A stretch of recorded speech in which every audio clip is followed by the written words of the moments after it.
Nah, jadi ada juga sebelum sebelum kasus utama ada tambahan satu lagi kasus. Ya ini dugaan nanti ya pelanggaran pasal 14 Undang-Undang Nomor 1 Tahun 1946 tentang peraturan pidana terkait apa? Kalau nanti proses ini menghasilkan cerita yang berbeda, berawal dari pengakuan Barada E dan kemudian terungkap cerita sejatinya seperti apa, cerita sejatinya berbeda dengan cerita sebelumnya, bahwa sebelumnya ceritanya ada satu pelecehan yang tidak lanjuti dengan tembak menembak yang berakhir dengan gugurnya Brigadir Joshua Huta Barat, dan ternyata nanti setelah keterangan diungkap semuanya dari pengakuan Barada E dan juga saksi-saksi lainnya, 25 polisi yang diperiksa termasuk ya jenderal-jenderal yang diperiksa, ternyata ada cerita lain. Wah, bahaya sekali ini.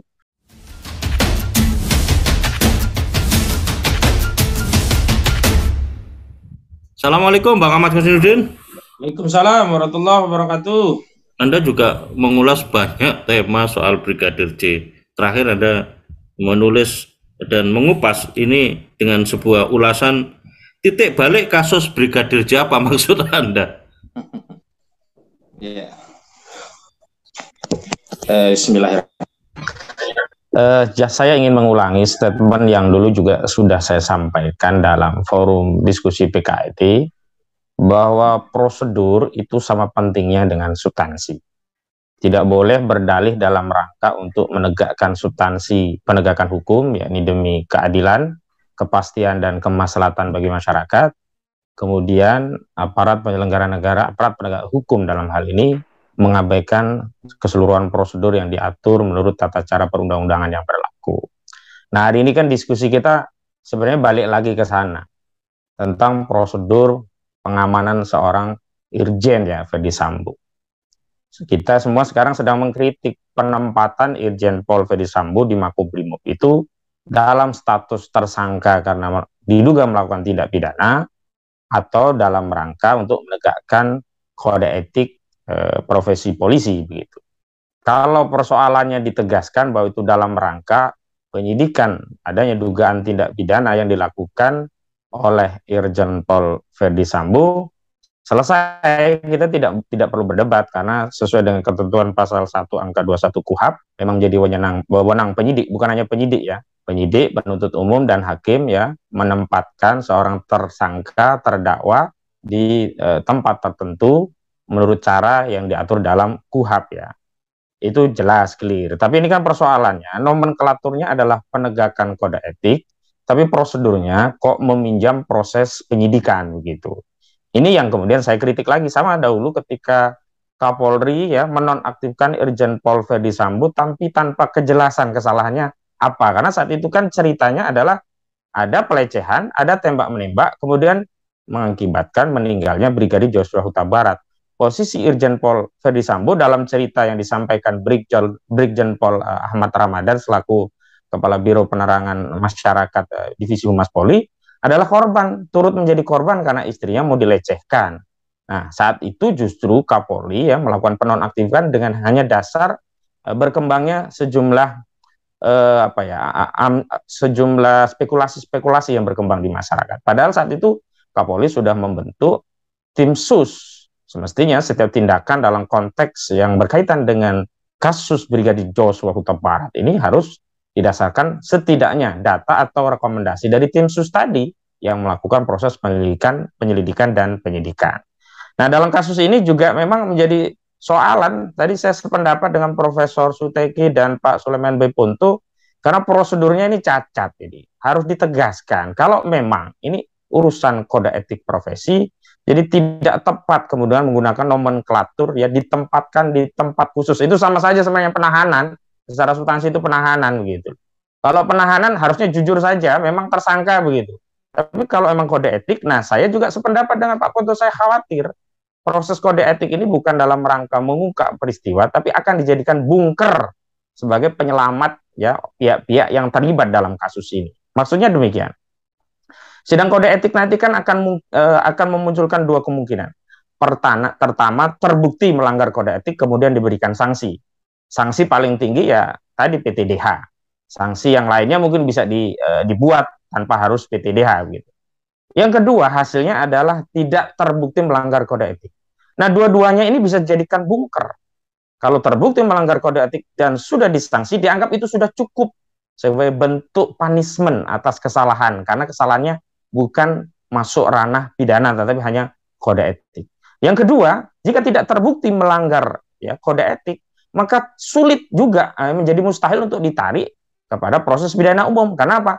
Kode etik saja tidak dilanggar, apalagi pidana umum. Jadi dua-duanya ini saya khawatir justru akan menjadi bunker untuk skenario penyelamatan oknum-oknum yang diduga ya terlibat dalam kasus ini. Karena terakhir ya Baradae ya Richard Eliezer Pudihang itu sudah menjelaskan bahwa dirinya bukan pelaku utama dan dia sudah melalui kuasa hukumnya yang baru ya mengajukan GC ya Justice Collaborator dan juga meminta pelindungan LPSK. Itu yang pertama ingin saya sampaikan.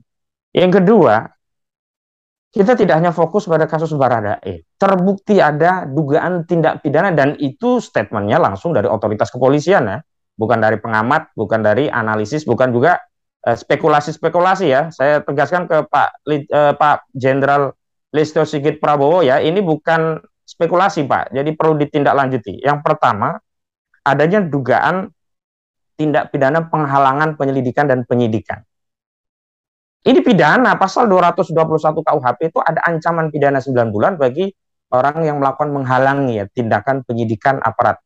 Dan semestinya ini sanksinya kumulatif karena ini diduga dilakukan oleh aparat kepolisian. Terbukti dari apa? Diamankannya 25 anggota Polri sehubungan dengan adanya kasus ini. Jadi kita tidak tahu peran mana yang paling banyak melakukan penghalangan, penyelidikan, dan penyidikan, termasuk upaya penghilangan barang bukti. Nah ini yang kedua. Penghilangan barang itu diatur di pasal 233 KUHP. Ini 4 tahun penjara ancaman. Penghilangan dan atau ya pengerusakan barang bukti juga tindak pidana. Dan kita ketahui ini pelakunya jelas oknum anggota polisi. Maka saya setuju dengan tadi ya Pak Sulaiman Beputu. Ini kita lawan kita mafioso ini. Mafioso di institusi Polri. Dan ini akan menentukan masa depan Polri. Saya kira ini bukan soal kasus receh ya. Ini terkait Brigadir Joshua Huta Barat atau seorang yang berpangkat paling rendah di institusi Polri, Barada ya Richard Eliezer Pudihang. Bukan, ini kasus besar. Karena ada mafioso yang tadi pertama diawali dengan adanya tindak pidana, dugaan tindak pidana kejahatan dilakukan oleh oknum aparat kepolisian. Yang kedua, adanya dugaan ya menghalang-halangi, menghilangkan barang bukti, bahkan dalam tanda petik merekayasa ya kasus pidana itu sendiri. Maka saya tidak sependapat dengan statement Menko Polhukam Mahfud MD disebutkan bahwa kasus ini menjadi sulit karena adanya psikohierarki atau psikopolitik. Yang jelas yang menjadi sulit ini ada dugaan ya satu rekayasa atau konspirasi dalam penanganan kasus ini. Ini yang menjadi sulit sebenarnya itu. Kalau tidak ada konspirasi sederhana. Kan di kepolisian itu nggak ada sebenarnya psikohierarki itu tidak ada sepanjang tupoksinya dijalankan secara baik. Tidak ada satu dugaan tindakan rekayasa atau satu konspirasi dalam penanganan perkara kan. Semua kan ngikutin jalur komando. Kalau komando perintahkan tidak perintahkan jalan-jalan. Karena itu ketika ada kasus ini kemudian di anggota Polda Metro Jaya dinonaktifkan dan juga di Polres Jakarta Selatan dinonaktifkan, sampai Kapolres Jakarta Selatan juga dinonaktifkan kan, Kombes Pol Budi Hedi Susianto. Kenapa Kapolda Metro Jaya ini kok tidak diambil tindakan apapun? Dinonaktifkan sementara tidak, apalagi juga tidak masuk bursa yang dimutasi dalam Telegram. Yang kemarin kan masuk kotak ya, dikandangkan kan, termasuk Irjen Pol Polri Sambo ada 10 yang dikotakkan, dikandangkan di Yanma itu kan. Dan 5 menempati jabatan baru yang diisi karena kekosongan tadi. Nah, saya melihat ini bermasalah sekali kalau tidak diproses dengan baik begitu. Nah, karena itu ada dugaan ini, maka Polri harus lebih terbuka gitu loh. Tidak boleh kemudian, pertama yang paling utama menurut saya, menyelisih prosedur. Saya setuju tujuannya adalah dalam rangka mengungkap kejahatan. Substansinya adalah menegakkan keadilan, menjamin kepastian hukum, dan menjaga kemaslahatan publik. Ya, ini apa? Kemaslahatan publik itu kita butuh ketentraman, kenyamanan terhadap keamanan jiwa nyawa kita loh. Bukan hanya masyarakat umum, terutama di institusi Polri. Hari ini Cak Selamat saya yakin banyak ya anggota Polri itu yang kemudian jadi khawatir dalam menjalankan tugas. Karena khawatir kalau mereka ada kesalahan sedikit atau apapun nanti di Brigadir Joshua kan. Termasuk saya juga meyakini ada banyak ya keluarga polisi, baik anaknya yang menjadi polisi, istrinya menjadi polisi, ayahnya menjadi polisi, saudaranya atau kakaknya atau adiknya menjadi polisi. Hari ini khawatir sekali yang melepaskan ya anak keluarga mereka menjalankan tugas mulia sebagai aparat penegak hukum. Kenapa? Karena mereka khawatir berangkat sehat nanti pulang bisa kirim tinggal mayat seperti Brigadir Joshua Huta Barat. Karena itu kasus ini penting sekali untuk mengembalikan rasa tentram, kenyamanan, ketertiban masyarakat, khususnya bagi anggota dan keluarga besar Polri, gitu. Saya balik kepada kasus utamanya dulu. Itu kasus yang berkaitan dengan kasus utama. Nah, jadi ada juga sebelum ke kasus utama ada tambahan satu lagi kasus. Jadi dugaan nanti ya pelanggaran pasal 14 Undang-Undang Nomor 1 Tahun 1946 tentang peraturan pidana terkait apa? Kalau nanti proses ini menghasilkan cerita yang berbeda, berawal dari pengakuan Barada E dan kemudian terungkap cerita sejatinya seperti apa, cerita sejatinya berbeda dengan cerita sebelumnya, bahwa sebelumnya ceritanya ada satu pelecehan yang tidak lanjuti dengan tembak-menembak yang berakhir dengan gugurnya Brigadir Joshua Huta Barat, dan ternyata nanti setelah keterangan diungkap semuanya dari pengakuan Barada E dan juga saksi-saksi lainnya, 25 polisi yang diperiksa, termasuk ya jenderal-jenderal yang diperiksa, ternyata ada cerita lain. Wah, bahaya sekali ini. Berarti telah ada ya oknum anggota kepolisian yang secara resmi mengedarkan kabar bohong dan menerbitkan keonaran. Melalui apa? Melalui rilis yang disampaikan Polri pada tanggal 11 Juli 2022 yang lalu melalui Kepala Biro Penerangan Umum Brigjen Pol Ahmad Ramadan, yang saat itu menjelaskan bahwa peristiwanya adalah adanya pelecehan, adanya tembak-menembak, dan berujung kematian Brigadir Joshua Huta Barat. Kalau ceritanya lain kan berarti yang awal itu adalah kebohongan, beredar di seluruh masyarakat, dan menerbitkan keonaran di seluruh masyarakat. Dan ini terus terang kalau ini benar-benar terjadi cerita lain, saya tuntut itu proses itu. Saya tidak terima kalau rakyat kecil ya Saganda Nanggolan yang mengkritik, Ali Baharsah mengkritik, termasuk Edi Mulyadi mengkritik IKN, dituduh menyebar hoax dan memberikan keonaran. Nanti ada anggota polisi, oknumnya ini ya, terbukti nanti menerbitkan keonaran, tidak diproses. Saya tidak ingin. Nah, adapun kasus yang menarik adalah begini, Cak Slamet. Sebenarnya kan kasus penetapan tersangka Barada E itu kan berdasarkan laporan dari kuasa hukum keluarga korban, yakni keluarga Joshua Huta Barat. Nah, keluarga Joshua Huta Barat itu melaporkan kasus dugaan tindak pidana yang terlapornya dalam penyelidikan ya saat itu ada beberapa pasal. Pertama, pasal penganiayaan, yakni pasal 351 KUHP. Kemudian yang kedua, pasal pembunuhan 338. Dan yang paling penting adalah ada pasal pembunuhan berencana dengan ancaman pidana mati atau pidana seumur hidup, yakni pasal 340 KUHP. Dari mana indikasi pasal 340 KUHP itu dilaporkan oleh keluarga Joshua Huta Barat? Ini adanya percakapan antara Joshua Huta Barat dengan calon istrinya ya, Vera Simanjuntak, yang menyatakan dirinya sudah diancam. Dan ditanya oleh Vera Simanjuntak, siapa yang mengancam? Sekuat. Sekuat yang mana? Sekuat yang lama atau sekuat yang baru? Sekuat yang lama. Nah, ini harus diselidiki yang dimaksud sekuat itu siapa? Sekuat lama itu siapa? Sekuat baru itu siapa? Dan karena apa dia diancam? Saya kira motifnya bukan hanya kasus pelecehan yang sebagaimana disampaikan Mabes Polri ya. Saya justru khawatir motif utamanya adalah terkait pengancaman ini, sekuat-sekuat ini. Informasi apa yang tidak boleh naik ke atasan sehingga kalau naik ke atasan dia dihabisi. Dan ini yang kemudian menjadi dasar laporan adanya dugaan tindak pidana pembunuhan berencana. Dan kemudian ada pasal 55, 56 KUHP. Ini kan pasal yang berkaitan dengan turut serta, perbantuan, dan memberikan sarana agar terjadi suatu tindak pidana kejahatan. Jadi kemarin Cak Slamet, meskipun yang diumumkan itu hanya Barada Richard Eliezer Pudihang ya, Barada E, tetapi kita menduga kuat, dan saya malah yakin akan ada tersangka lain, karena ada pasal yang turut sertakan adalah pasal 55 dan 56 KUHP. Tetapi ya kalau nanti tidak ada tersangka lain, penetapan tersangka dengan pasal 55 dan 56 KUHP itu adalah celah bagi Barada E agar bisa lepas nanti saat didakwa oleh jaksa. Kenapa? Karena saat jaksa mendakwa Barada E dengan ketentuan pasal 55 dan 56 KUHP, tapi tidak ada berkas lain yang mentersangkakan pihak lain dalam kasus itu, maka dakwaan ini akan obskur, bisa dieksepsi dan menang nanti Baradae. Kenapa? Ya karena bagaimana mungkin ada pasal 5556 KUHP tapi tersangkanya cuma satu.